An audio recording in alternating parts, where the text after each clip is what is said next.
front right. Oh, this is good.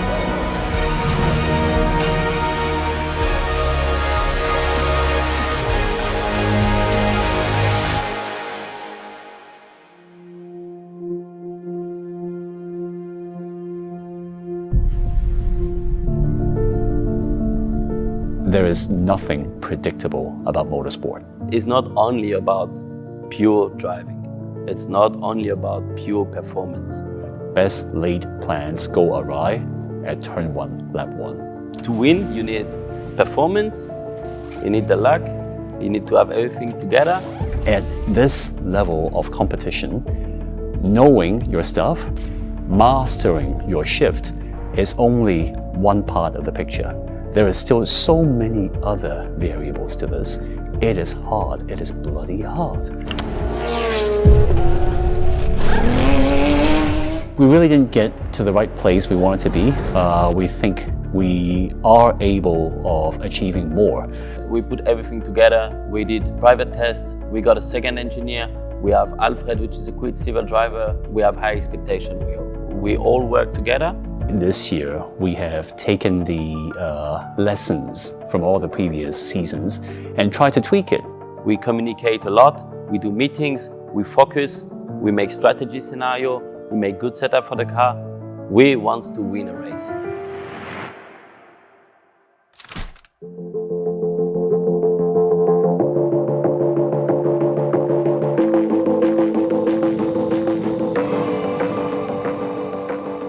Every single weekend is one driver working with engineers, plural, team, crew, mechanics, all plural, to achieve something. One of the great parts of sports car racing is it is truly a team game. New for this year, across the whole championship, all three classes, it's a fully pro-am championship. Any given weekend, there's a platinum, a silver, and a bronze driver. Pretty clear that one is more prone to making mistakes, so that doesn't change. The fact that I'm probably the weak link in a platinum, silver, bronze lineup, but that also is good motivation. There are two quality folks in the lineup to learn from. He's really ambitious and he wants to work on all small details, and of course he's a very smart person also.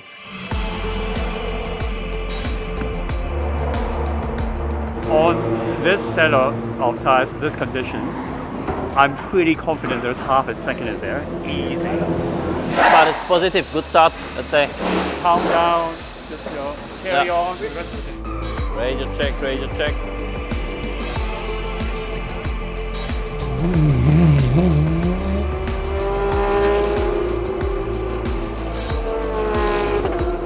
Lap number 18 was impressive. Antares changed a bit. He became more a solid driver in terms of pure pace. This is the pace we need to have for the race. But there's so much traffic out there, it's crazy. I mean, this year is a little bit different compared to last year. That's sure. We got Alfred Renauer in our car, which is a very good driver in his category as a silver driver. I'm in the middle of Antares and Klaus. It means for sure I can learn something of Klaus. I do this since a long time, but it's always things to improve on driving side.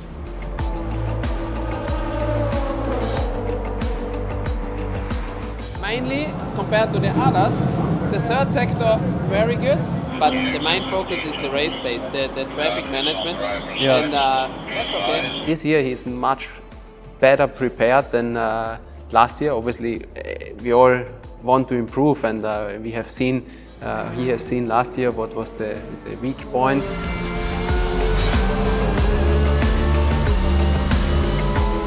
The pure speed of Antares is there, you know. He has the speed. When he's focused, when he's in the clean air, he can make the job. So he can also calculate and quickly see, okay, this makes sense or this makes no sense. I like to work with financial guys because they are clever.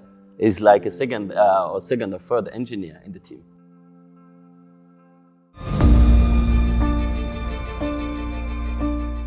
Qualifying is now for the bronze driver, and this is really cool because the bronze has to do the main job, and it's also good for them to fight against bronze in the same conditions. So Qualifying itself is unusual. Short 20-minute sessions where the fastest lap qualifies you for race 1 for this weekend. The second fastest lap qualifies you for the grid for race 2. Slow down when you go in the back straight, you slow down in the back straight. This is a heavy crash of Felipe Saga. Normally you have 20 minutes to run qualifying, and that's already stressful enough. This year it was cut short because there was an incident early on in qualifying, and it took hours to repair the track. I think we prepped a good package. Yeah, to be honest, it's what I said in the radio. Warm-up was good, focus on the brake at the beginning. Warming up the brake temperature was there, I told you, then focus on the tire. A lot of new rules this year, so you go out on cold tires, on a track that's dusty. All that makes for a different level of challenge.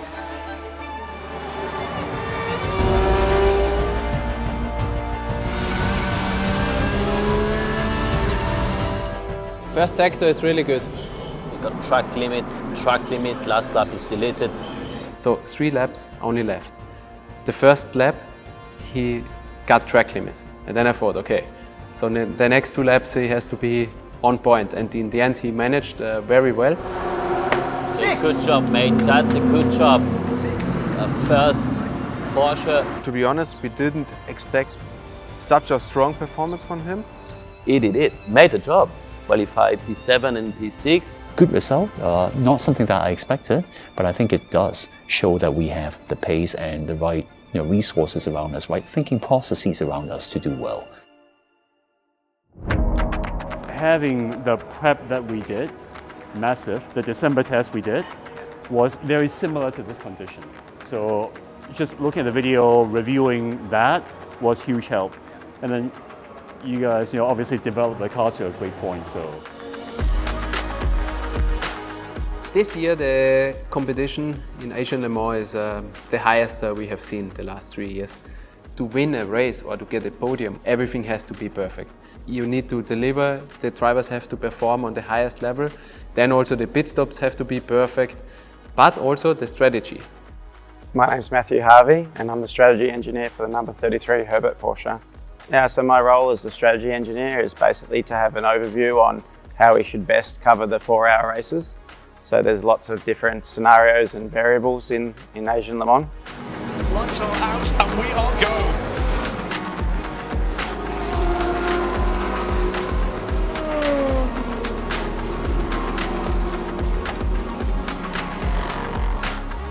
-6 all around.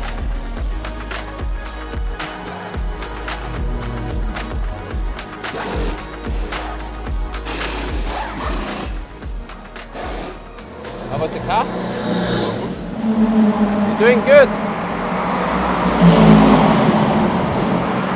Pace is good as well. Pace is good.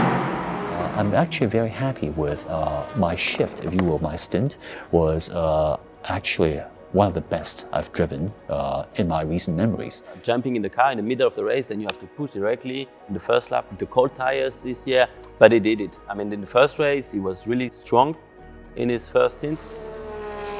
Also handed the car to Klaus, and he did fabulous as well.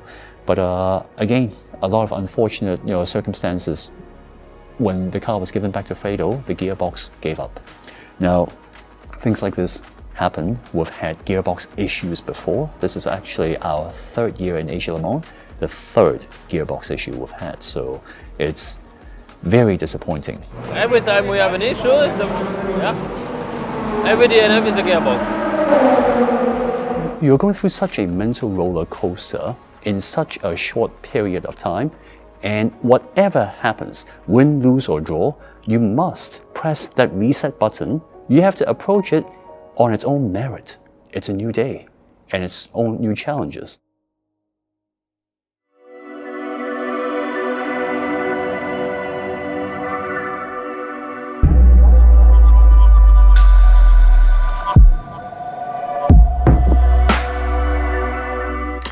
Race 2, we regrouped, changed our strategy slightly, so I was the one starting.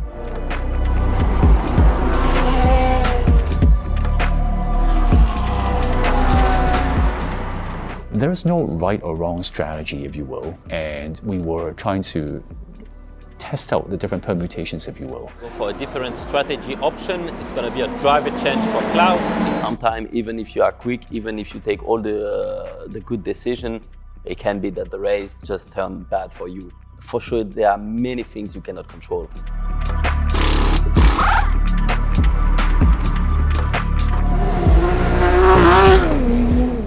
Safety car played a huge role in the result. The number 34 BMW was able to clearly win a lap on the whole field. We were unlucky because the LMP2 leader, the overall leader, was in front of us, but behind the GT leader. So basically, they all got a lap, and we were a lap down. So at the end, we cannot reach more than P9 now, at the moment. You don't know when there's a safety car, and you don't know where is the LMP2 leader. It's like gambling. You have no idea what you get, you know. Time to take a pause, look forward to Abu Dhabi, where we have traditionally been strong.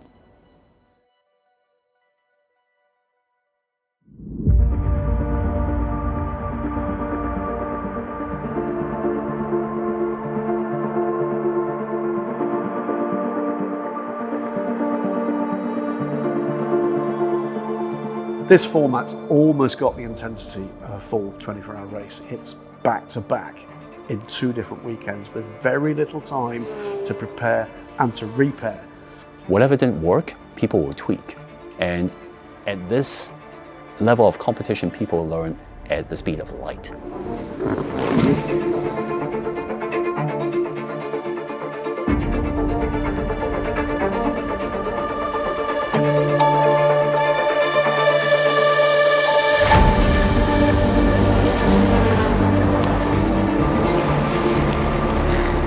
Touched by Stefano as he was coming back and rejoining. Oh, 77. That was chaotic.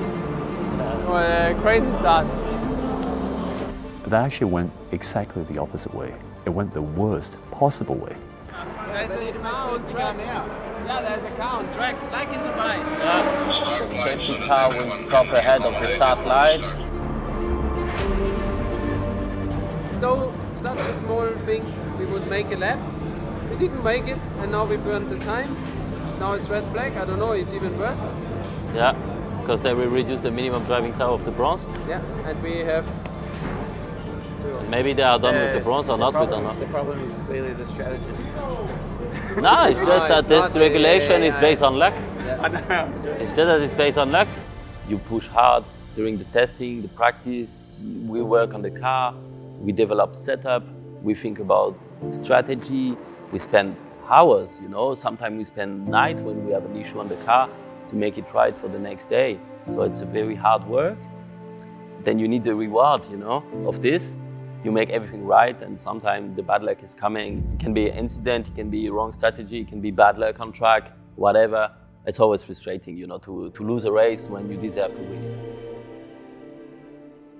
Realistically, you can say we didn't have luck, but there was a weak point. There was a weak link. We had a good lineup. Klausy is Klausy.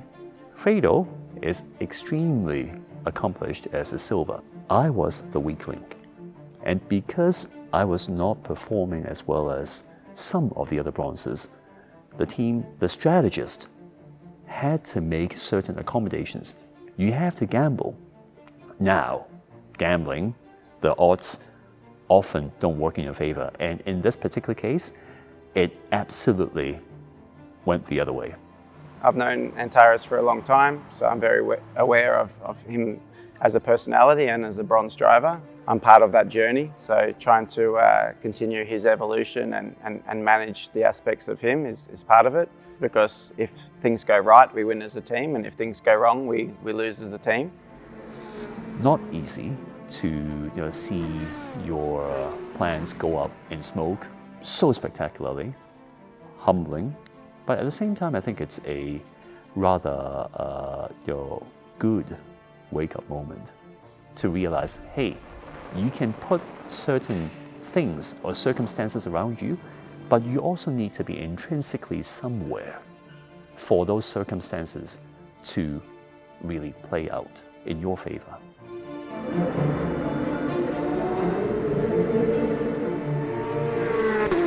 I get to where I want to be through the virtues and the efforts of the people around.